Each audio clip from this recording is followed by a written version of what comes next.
students, welcome. Great. Welcome to today's lesson. Yeah, so my name is John Tete and I welcome all of you today. So I hope you are ready for the lesson. Good. Now, before we begin the lesson, I just want us to review our previous lesson. Yeah, so what are some of the things we learned in our previous lesson? Yes.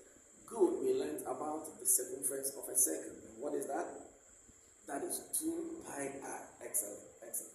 We also learned about a lot of things. What are some of the things? Yes. We also learned about how to calculate the area of a rectangle. Good. And what is the formula? That is the length times the breadth of that particular rectangle. Excellent. Lastly, we learned about some parts of the circle.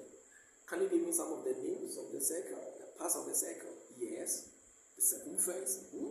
Yes. The diameter? Yes. The radius? Yes. And then the sector. Excellent. So we can now begin the lesson for today. Now today we are going to look at how to find the area of a circle. So by the end of the lesson, we should be able to derive the formula for finding the area of a circle. Now how are we going to do that? I want you to quickly move to your groups, as we always do. Quickly move to your various groups.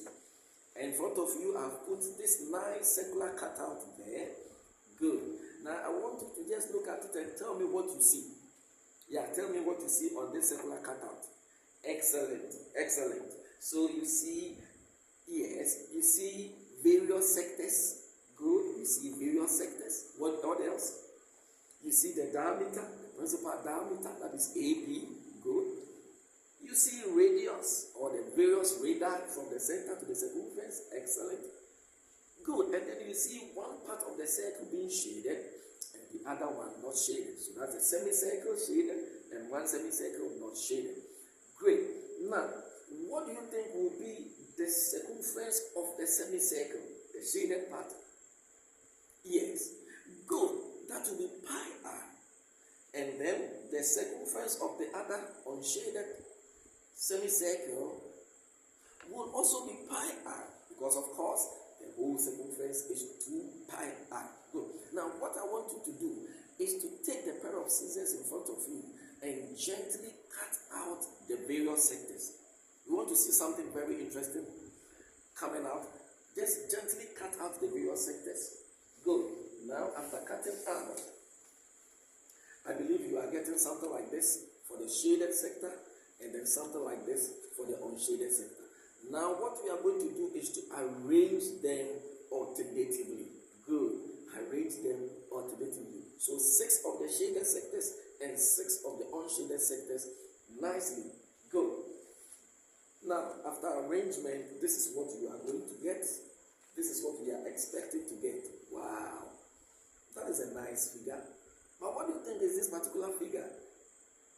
Good, that is a rectangle. That is a rectangle. So we have been able to rearrange the sectors in the circle and we are now getting a new figure. That is a rectangle. That is interesting. Good. Now we already know how to find the area of a rectangle. Good. Now we know that the circumference of the shaded part is pi r, and the circumference of the unshaded part is also pi r. Good. So that is what we saw. Now, seeing the newly formed rectangle, what do you think will be the length of this particular rectangle? Good. They are the same sectors, the shaded sectors, which is the same as pi r. Good. And then what will be the breadth or the width of this particular rectangle? Great. That is the radius. That is the radius of the sector. So that is the radius. That is r. So it means that the area of this rectangle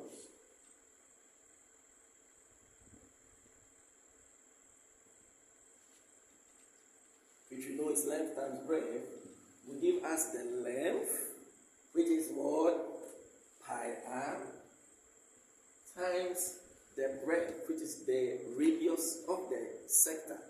The original circle, of course. And now we are getting what?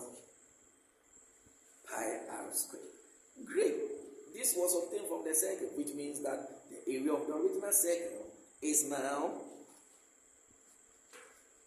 the area of this original circle is now